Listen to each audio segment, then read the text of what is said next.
We need to look forward to the future, and we feel that that is best done by new leadership. A major shakeup for the minority party in the Indiana House.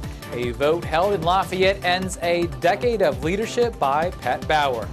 Good evening, I'm Dan Klein. Thanks for joining us. We're broadcasting from a temporary studio while we do some renovations here at the station. The center of Indiana politics for the state Democratic Party was Lafayette this afternoon. Less than 4 months away from the November election, House Democrats have a new leader. They said Pat Bauer's leadership was a cause of concern, and that's when the press conference got interesting. Can you elaborate on what in particular about his leadership became a concern to the caucus? Let's see, where do we begin?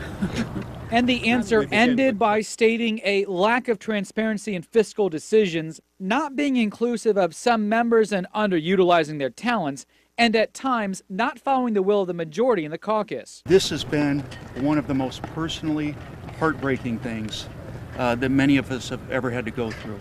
Politics are very difficult. The license plates of 23 Democratic state representatives filling the parking lot of Lafayette's IBEW Hall Thursday afternoon for more than an hour, discussing issues and any repercussions, then making the announcement of Linda Lawson as the new House Minority Leader just before 4 p.m. This change in leadership is meant to move our issues, legislation, and candidacies forward. Pat Bauer spearheaded walkouts by House Democrats in 2011 and again this year as an attempt to slow legislation being pushed by the Republican majority. No, I don't think there is any concern about the walkout. That's in the past, and we made those decisions as a caucus. This is really about looking into the future. The future isn't that far off, with the general election less than 4 months away. Do you think it helps the caucus? Well, that remains to be seen. I think any time you change leaders, it's a difficult process. The location on South 30th Street was not chosen because of Sheila Klinker. Instead, Lafayette is the most central location the Hammond-based Lawson is allowed to travel to after recent back surgery. I was a listener.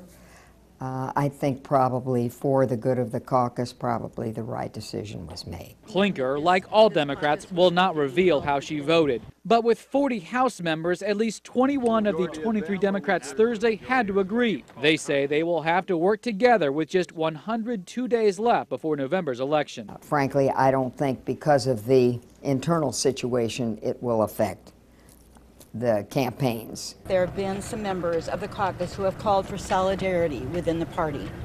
We absolutely agree with that concept, but not at the expense of what our constituents have elected us to do. Before the vote, Linda Lawson had been the Democratic floor leader, the second highest position for the party.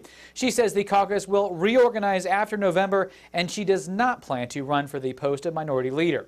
Even so, she's the first female majority or minority leader in the House for either party. As for Pat Bauer, he appears to have accepted the vote. He told our sister station Wish TV that a burden had been lifted from his shoulders.